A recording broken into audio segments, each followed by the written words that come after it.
Hello, I hope everybody's doing great and surviving whatever trial you're going through right now.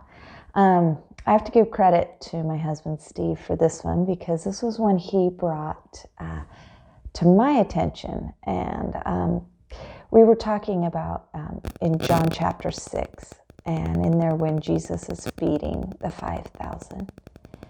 And he said, in verse 9, it says, "There is a lad here which hath 5 barley loaves and 2 small fishes. But what are they among so many?" And we all know this miracle about how the Lord takes the 5 loaves and the 2 fishes and he feeds 5,000. And my husband, he pointed out that it was a lad that had it, that it was just some young boy. And he said, how many of us, whether spiritually or in age or whatever, we are young. We're some lad. And how just offer what you have to offer. Do you think maybe this lad felt dumb? Like, oh my goodness, he wants to feed 5,000. All I have is this. I shouldn't even offer it because it's not enough. It's not even remotely close to enough. But here's the difference. Christ can take whatever you have to offer. And he can do amazing things. With Christ, you can do amazing things. And so there's a couple things we can learn from this. One, we have to be willing to offer. We have to be willing to say, this is what I have. And don't be ashamed of it. Don't be ashamed if what you have is very little. You have to have a willing heart, be willing to offer it, no matter what it is. That's the great thing, is all of us have different talents. All of us have different gifts. At that time, this lad, he just had he had 5 loaves and 2 fishes. So the first thing is to be willing. And the second, don't doubt yourself. Don't doubt that what you have to offer is not enough. Because guess what? It's not. That's just the honest truth. You're right. It's not. It isn't. But look at what the Lord can do when you unite yourself with the Lord. Think about that. I know without a shadow of a doubt,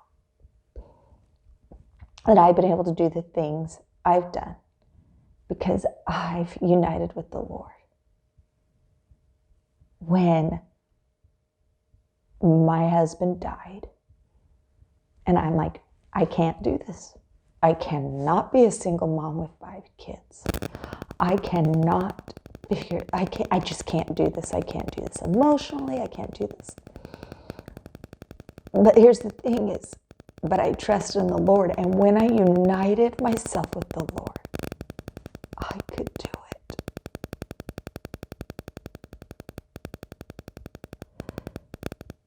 And that's the point, right? You're correct in knowing that you can't, when a trial comes, when things happen, you can't do it on your own. Exactly. But when you unite with the Lord, you can. And so how the Lord answers your prayers, and I say this time and time again, is usually through other people.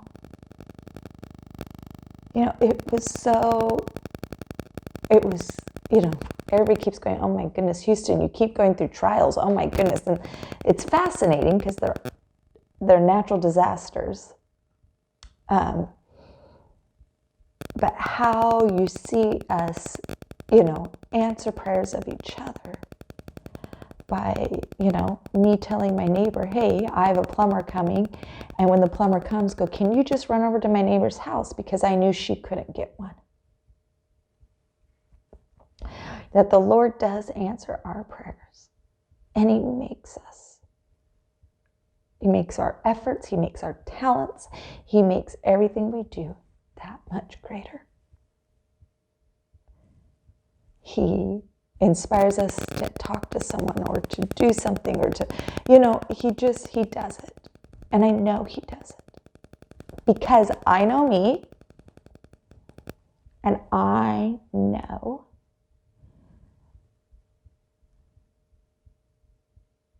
that all that I have is because of the Lord, not because of me. Not because of my talents, or not because of my husband's talents, or not because of... It's because we unite with the Lord. And it's hard, and it takes a lot of faith. And that doesn't mean everything's perfect. Please know that doesn't mean everything's perfect. But I just know I'm so much better with the Lord than without. And I'm just a lad giving just something that would be laughable to some. And the Lord takes that and magnifies it. So don't be ashamed of what you have if it feels like it's not enough. The Lord will do with it what He needs. I hope you all have a fabulous, fabulous week.